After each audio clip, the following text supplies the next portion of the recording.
Hello YouTubers, it's me again and welcome to my video, and this is my experience in Japan part 2, and I did do a part 2 and a part 3 after part 1, but I did make some mistakes in part 2 and 1, and that mistake was my head being cut off from the camera, so that was great. So I have to redo part 2 and 3 again, and yes, so let's get started.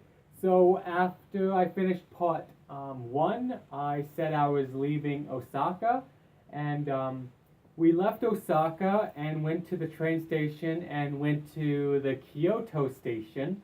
And when we went outside the Kyoto station, we seen the Kyoto Tower, and the Kyoto Tower was big and huge, and I took a selfie with it and took some pictures, and yes, it was fantastic. So we left the Kyoto station and we went to Kyoto a little bit too early. We couldn't get into our B&B until 4 p.m.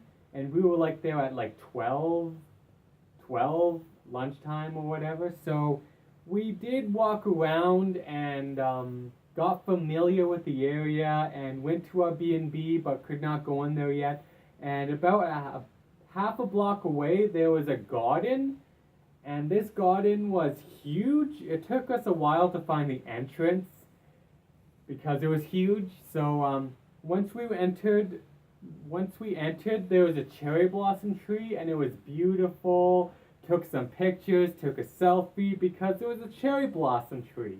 So yes, and we wanted to go into the gardens, but we had our luggage and we had like big luggage and our bags with us. So we asked if they could watch our luggage for us, and they said that they can. So they wrote our names on a piece of paper and stuck it to our luggage, and they looked after our stuff, and that was great how they looked after our stuff for us while we entered into the gardens. But there was you did have to pay to enter the gardens. It was about $2 maintenance fee. They used the money to keep the gardens nice and good and clean and stuff like that. So it was about $2. So I did make a video of the gardens. You can check out my channel and check out my videos to find it. I believe I did post the video on there. So yes, we did enter the garden, and the garden was beautiful and huge. It had cherry blossom trees, it had old trees, they had shrines, they had bamboo, they had cranes, you know, the birds, they had cranes there as well. They had a lot of them. They were just hanging in the trees and stuff like that. But yes, I did take a lot of pictures, videos, and stuff like that. And the garden was absolutely clean. There was no garbage, no trash. They kept it well cleaned and stuff like that. It was just so nice. We stayed at the gardens for about 3 hours. It was so nice, so peaceful, beautiful, calming, very nice and green. I love nature, and it was so good there. So we stayed there for about 3 hours until our B&B was ready, and then we left the gardens, and then we went to the B&B. It was about like maybe 5 o'clock when we arrived there, and we hung there for a little bit, and then we went to bed. So then after we woke up like at maybe I think 9 or 10 o'clock in the morning, we went to Inari Shrine and the Inari Temple or something, and the Inari Temple was absolutely beautiful, breathtaking, just perfect. Red buildings, red poles all over the place. They had fox statues everywhere. It was beautiful. I really loved it. It was like nice and red. So when we arrived there, we did see a couple of people with fox masks. They had fox masks on, and me and my sister wanted them, and one didn't know where they were, so I went to the gift shop, and there they were, the fox masks. And I have mine right here. This is my fox mask right here. Mine is white with cherry blossom flowers on the side. Yep.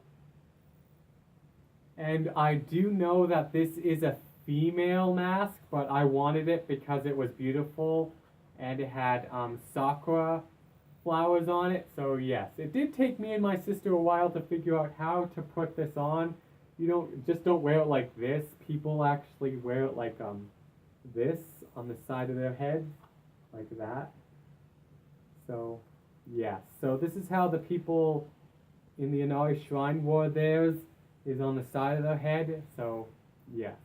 So my sister got the red one with the gold flowers on the side, while I got the white one with the pink flowers. So yes.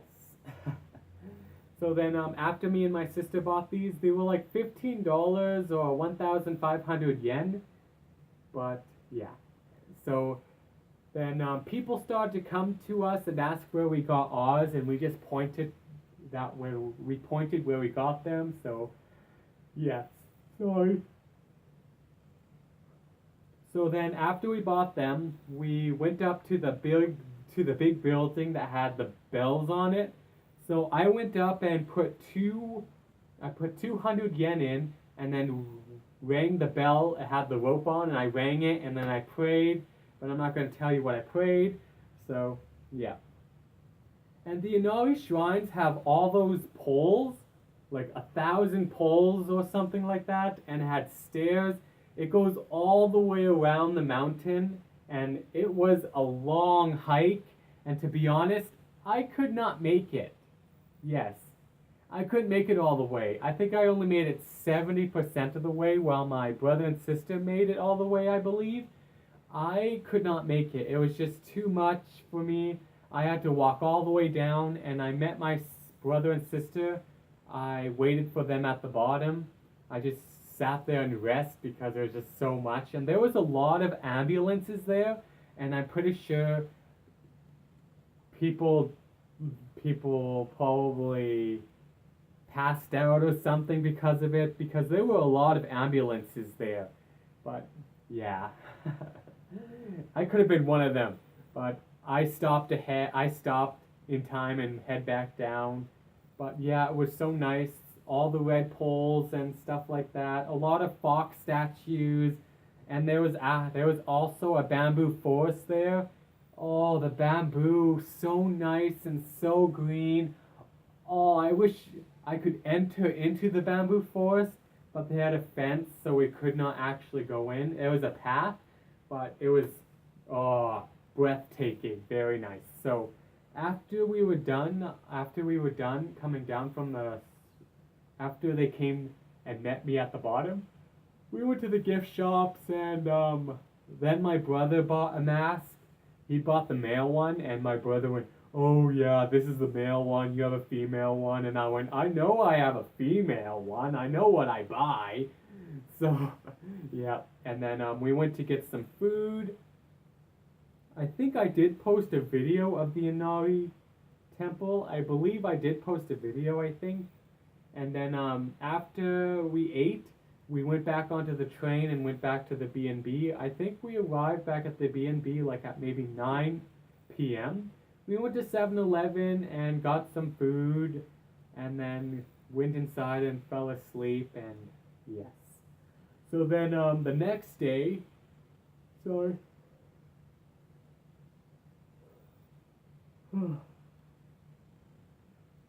The next day we went to the mall, went to the Pokemon Center, and I will do another video of the Pokemon stuff that I bought from all the Pokemon centers in Osaka, Kyoto, and Tokyo. I will do a separate video of that. We went to the mall, and we kind of got lost because of the Google Map was pointing us all over the place, and I said, don't trust the Google Map. Just go to the mall information and ask where we wanted to go. And I went to the information and said, "Where's the Pokemon Center?" And they said, "Second floor." No, they said the 8th floor, I believe. The mall was huge, so So they said the 8th floor, so I went all the way up and went to the Pokemon Center and went, yay! So, yes, and then after went to the Pokemon Center, we went to a ramen place. This is where we got ramen, true ramen. I forgot the name, but my brother was so excited. He wanted to actually have actual ramen from like Naruto and stuff like that. He wanted actual ramen, so I went to the place, and the ramen was so good. It tasted so good. I could not eat that much, but it was so good. Oh my goodness. I wanted to go back there again and have it, but I really couldn't because I didn't really eat much while I was in Japan, but I'll get onto that a little later into the video, like maybe part 3. But yes, after we left the ramen place, we went to the Kimono Yukata building to get yukatas. I have mine right here. This one right here is my yukata. This is my yukata right here. It took a long time to find the yukata that I wanted. They didn't have much of a male selection.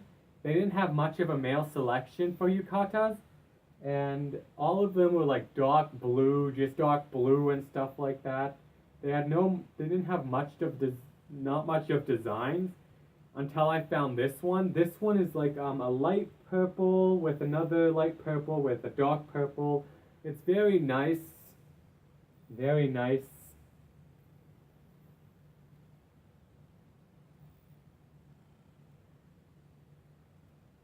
But yes, if you see in part 1 of my video, you can actually see me wear this. But yes, it was nice. And I also do have the belt that goes with it, and this is a pretty long belt. Like, it's a super long belt. Look, I'm still going. I'm still going. It's long. Okay, it's at the end now. It's a very long belt. But yes, it took a long time to get used of how to put it on. Like, it took a long time, but I finally mastered it. Yay! So the yukata came up to about $65. It wasn't really that much, but it was much. But $65 for this yukata was very nice, and they did give us a free item to post a comment or do a review on their Facebook page.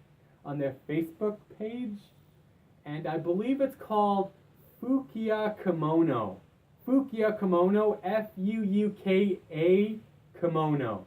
And I put my review down. I did put 5 stars saying that they didn't have much of a male selection, but they had a lot of female selection.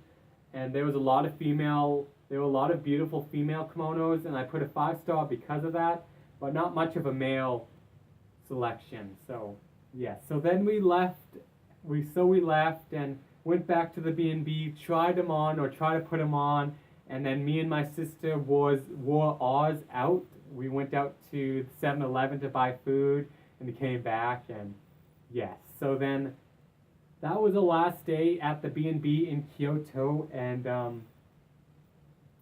we woke up early in the morning because we had to leave at 11 a.m. in the morning, and then we went to the Kyoto station and we bought some train tickets to Tokyo, and the train tickets were expensive. It was about $500 for first class. Wow, but it was good. There was a lot of leg room, very nice. It took about 2 hours from Kyoto to Tokyo. And yes, so I will talk about Tokyo in part 3, and hopefully you guys like this video, and see ya. And I have to walk around to turn this off because I'm not an expert.